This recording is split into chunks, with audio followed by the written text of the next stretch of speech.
চট্টগ্রাম কক্সবাজার সহ দক্ষিণ চট্টগ্রামের প্রবেশদ্বার কর্ণফুলী নতুন ব্রিজ। এই সড়কটি দীর্ঘদিন ধরেই ছিল ভয়াবহ যানজটের জন্য পরিচিত।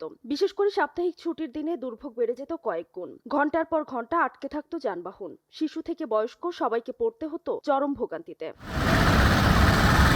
যানজট নিয়ন্ত্রণের দায়িত্বে ছিল ট্রাফিক পুলিশ, কিন্তু তাদের ভূমিকা ছিল অনেকটাই নির্লিপ্ত। ঠিক তখনই এগিয়ে আসে এলাকার কিছু সাবেক শিক্ষার্থী। তারা ট্রাফিক পুলিশকে সহায়তার পাশাপাশি নিয়মিত তদারকি চালিয়ে যাচ্ছেন। তাদের উদ্যোগ এবং কঠোর পরিশ্রমে দক্ষিণ চট্টগ্রামের মানুষ এখন আরও স্বাচ্ছন্দ্যে বাড়ি ফিরতে পারছেন।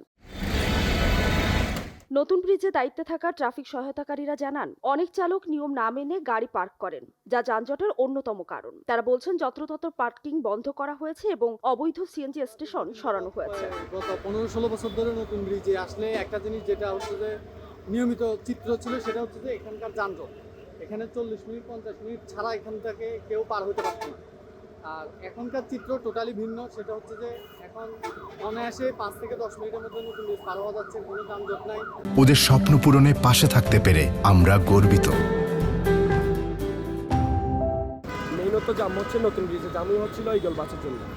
এরপর হচ্ছে অবৈধ সিএনজি, অবৈধ রিক্সা, এই দুটাই হচ্ছে আমরা দমন করতে সক্ষম।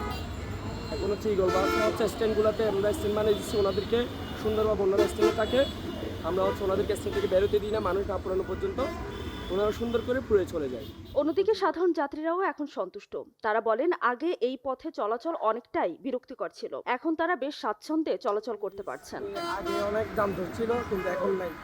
এখন বর্তমানে মানুষ কি ভালোভাবে যানজট ছাড়া কি চলাফেরা করতে পারে।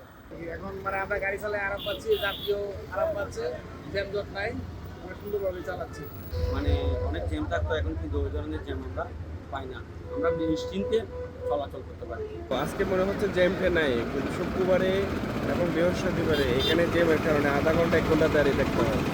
আজকে মনে হলো একদম ক্লিয়ার। এভাবে যদি চলে তাহলে দক্ষিণ চট্টগ্রামের মানুষের জন্য এটা খুব সহজ হবে বাড়িতে যাওয়া। স্থানীয়দের আশা, ভবিষ্যতেও এই নিয়ম শৃঙ্খলা বজায় থাকবে আর নতুন ব্রিজ থাকবে যানজট মুক্ত।